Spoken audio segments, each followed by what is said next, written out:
Hey everybody, and thank you so much for joining me today here on Blind Whiskey Reviews, the most honest reviews on YouTube. And thank you very much for joining me for the first episode of our latest segment.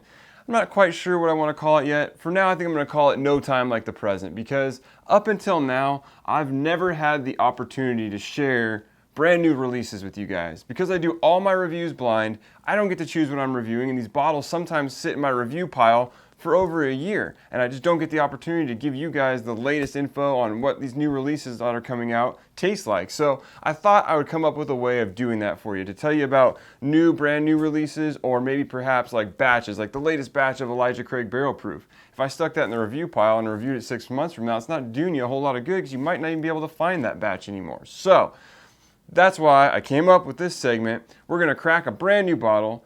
And that's another thing. I never get to open bottles. My wife gets to open all of my whiskey bottles, and that's a very satisfying experience to open the bottles, and I get a little upset that I never get to do it. So this will also give me the opportunity to open a few of my own bottles in front of you guys, crack it fresh, pour it, give you my thoughts on it, and we'll still be doing the blind reviews. What I'm going to do is I'm going to pour, immediately after the review, I'm going to pour a full sample of this into a bottle, so I have enough whiskey fresh out of the bottle to do a blind review for you guys in the same fashion we've been doing them. So I'll pour some for the initial blind review in a few months. I'll pour another sample so we can do a speedy sample review after the bottle's been open for several months, and that way we can just kind of keep doing things the way we're doing, but add this as an addition. So hopefully you guys enjoy. Let me know what you think down in the comments if you've got any suggestions on how to improve this segment. But without further ado, let's get to our whiskey of today. We've been rambling for a while.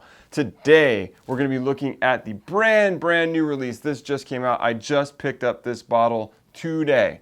This is the Wild Turkey Master's Keep release, Cornerstone. And Cornerstone is a rye whiskey. It's the first rye whiskey in the Master's Keep line. It's bottled at 109 proof, and I believe it's aged 9 years. So hopefully this will be a really good whiskey. I think it's the oldest rye whiskey that Wild Turkey has ever released, which is also similar to the Master's Keep 17-year-old. That's the oldest bourbon they've ever released. So they're kind of keeping their premium stuff in this Master's Keep line. So that's pretty cool. If you want to see a really thorough and get a little more background on the Master's Keep stuff, and specifically Cornerstone, go check out Jason at the Mash and Drum on his whiskey review channel on YouTube. He did a great video on this that he released a day or two ago, so definitely go check out that video. I'll link it up here for you guys. Oh no, it's up here. I'll link it up here for you guys. And that way you guys can go check out his video and see his thoughts on this same whiskey. But without further ado, let's crack our first bottle in a review. So like I said, this is a pretty gratifying experience of opening bottles, and I really never get to do it. Like I said, my wife opens all of my whiskeys for these reviews, so it'll be nice to rip off the wrapper, pop the cork for the very first time on this bottle. Oh, that was satisfying. Now, I will say, I've opened bottles of Master's Keep before that weren't my own. This is one of the nicest corks and stoppers ever. It's metal, copper, wood. It's got a nice thick cork on it, and it is weighty. It's hefty. So if you're into stoppers and corks, this one is second to none in terms as far as I've ever experienced. So let's get into this whiskey. And for me, guys, this is one of the most beautiful presentations of a bourbon or a rye whiskey, at least an American style whiskey. I love the bottling on this. The bottle's gorgeous. It's got the bird engraved on the glass or raised on the glass. Comes in this beautiful box. Does that make it worth the money? No, but it helps. So let's get some of this whiskey in a glass. I can smell it already. This thing has a ton of aroma coming off of it. So we'll get a real quick aroma here. Lots of light fruits up front. Getting a lot of like apple. Bit of rye spice. I almost pick up a little bit of like a slight nuttiness, almost like you pick up in like a rare breed or even like Wild Turkey 101. There's just a hint of a nuttiness.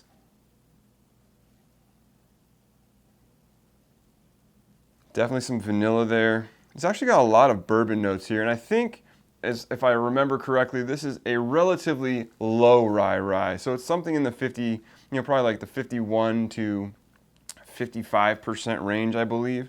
So this is definitely going to have some bourbonish notes to it. It smells great. Not picking up too many of the rye notes on the nose here, though. There's maybe a touch of a pepperiness, a little bit of an herbal quality on the back end, but nothing too rye forward. But let us get into the taste. Cheers.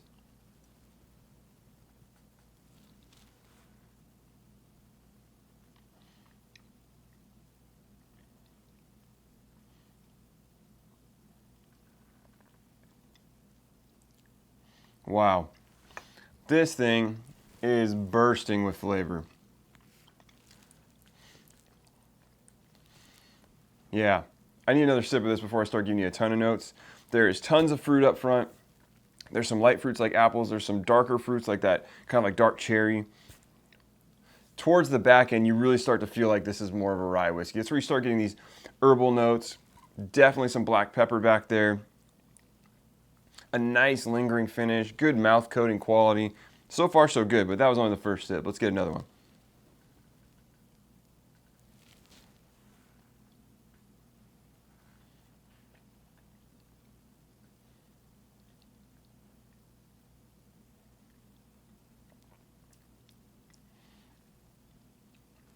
Yeah, there is so much to unpack here, just in terms of complexity. There's so many flavors here. And even in the little amount of time, you've seen me open this bottle. This whiskey's been in the glass for 2 minutes, so not exactly the best way to judge a whiskey. Maybe what we'll do is I'll take another sip, give you my flavor notes. We'll let this thing sit open. I'll come back and we'll talk about it a little bit more, but coming up with ideas on the fly. One more sip.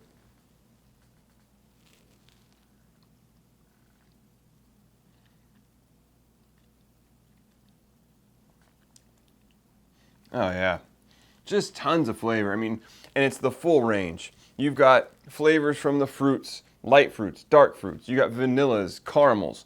You've got oaky quality. There's definitely an oakiness on the back end. You've got peppery qualities. You've got herbal qualities. It kind of just ranges this full spectrum of like American rye and bourbons.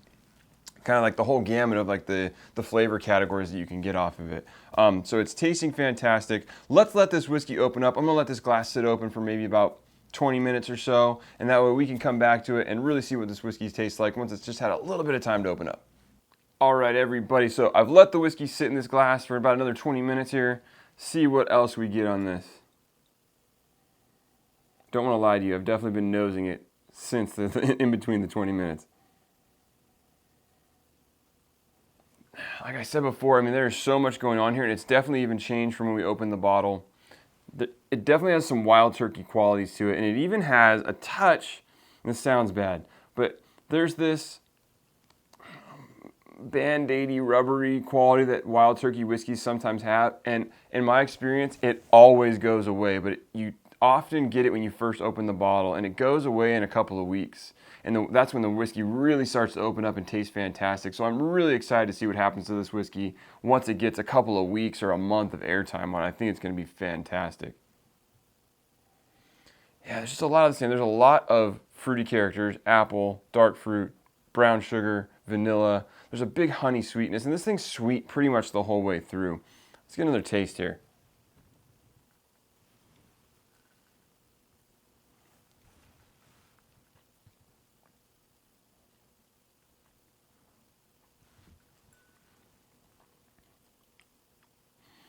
Yeah, and there's just these spicy notes on the back end that really round it out nicely. If this thing stayed the way it was in the front of the palate all the way through, it'd probably be a little bit too sweet. But some of the nice oaky bitterness comes through, the rye spices come through, and really just balance this whiskey out. That black pepper evens it out a little bit. It's really good, guys. Really good.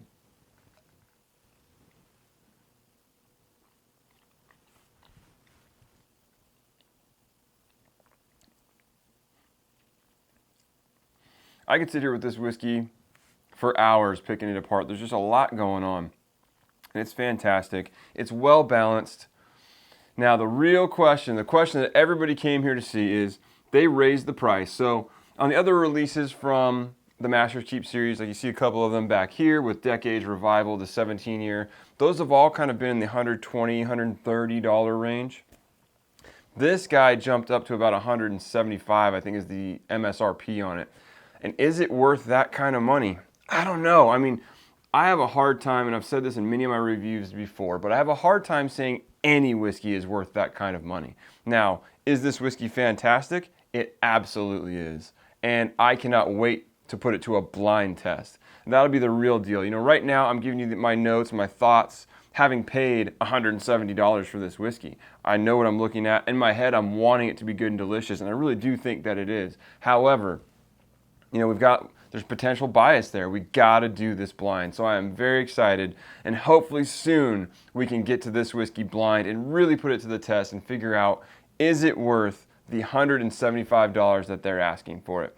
As it sits right now, again, guys, it really, for something to be worth $175, it needs to be in your wheelhouse. I can't tell you that this is going to be worth $175 to you. What I can tell you is it is absolutely delicious. It is a really good, really complex. It hits all the notes that I like. Great flavors, great complexity, great mouthfeel, great finish. It's got a very long, lingering finish, which is fantastic. You get to enjoy the whiskey for longer, take longer in between sips, and just marinate with it and enjoy it. So it is fantastic. For these reviews, I don't think I want to give them scores. I really want to save the scores for my blind review. So we'll save scoring this for a blind, but I mean, this is definitely going to be one of my highest rated whiskeys if I was giving it a score right now. It is fantastic. It is really, really good.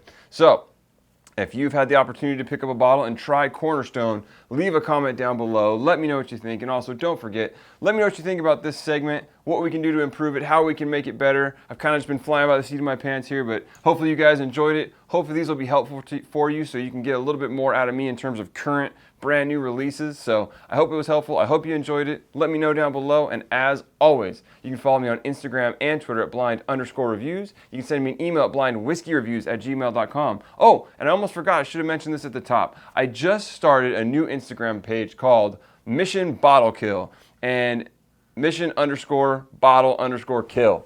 And it's all about posting the pictures of the bottles that people are emptying out. People sit on these bottles of whiskey for so long, trying to nurse them out, not finishing them, or opening new bottles. I really want to focus, and I've talked about this on the channel before, but I really want to focus on emptying my own bottles out, and you guys emptying your bottles out. Don't let this whiskey sit in a bottle and oxidize and get worse. Drink the great whiskeys that you guys have open. Don't forget about those guys.